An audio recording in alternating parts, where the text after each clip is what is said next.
अस्सलाम नाजरीन, हम मौजूद है परेड ग्राउंड जलसा गाह में। अभी इमरान खान यहाँ पर पहुँचे नहीं है। हमारे साथ मौजूद है पंजाब असेंबली की मेंबर है मैडम सिमाबिया। हम इनसे बात करेंगे।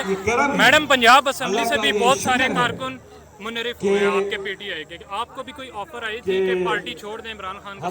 जी अल्हम्दुलिल्लाह, मैं इमरान खान की सच्ची वर्कर हूँ और किसी की इतनी जरूरत नहीं है कि कोई मुझे जो है ये कह सके कि जो है ना आप इमरान खान को छोड़ दें। कुछ मैं खुशकिस्मत हूँ कि मुझे कभी किसी ने कोई ऑफर नहीं किया। I am proud of that. अच्छा मैडम, इस महीने पंजाब में इंतखाब भी होने जा रहे हैं जो कि फैसला करेगा आगे किसकी हुकूमत आएगी। पीटीआई की इंतखाब के हवाले से क्या तैयारियां हैं? देखिए, पीटीआई अपनी पूरी मेहनत कर रही है और इंशाअल्लाह ताला हम जो हैं वो दिखाएंगे दुनिया को कि पीटीआई जो है वो कामयाब होगी।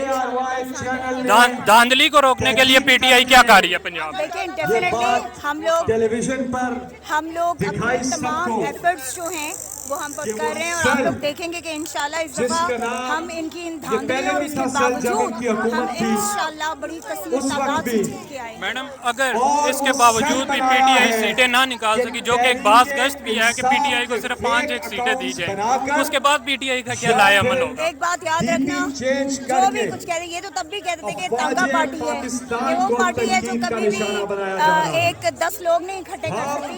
तो आज पूरी आवाम इमरान खान के लिए निकलती है और इमरान खान 2/3 अक्सरियत से आएंगे इंशाल्लाह और आप देखिएगा कि कितना कामयाब है। मैडम, आखिरी क्वेश्चन, वो कौन था? वो जो भी था, आप ये याद रखें कि हम छोड़ेंगे नहीं। बहुत शुक्रिया मैडम, थैंक यू।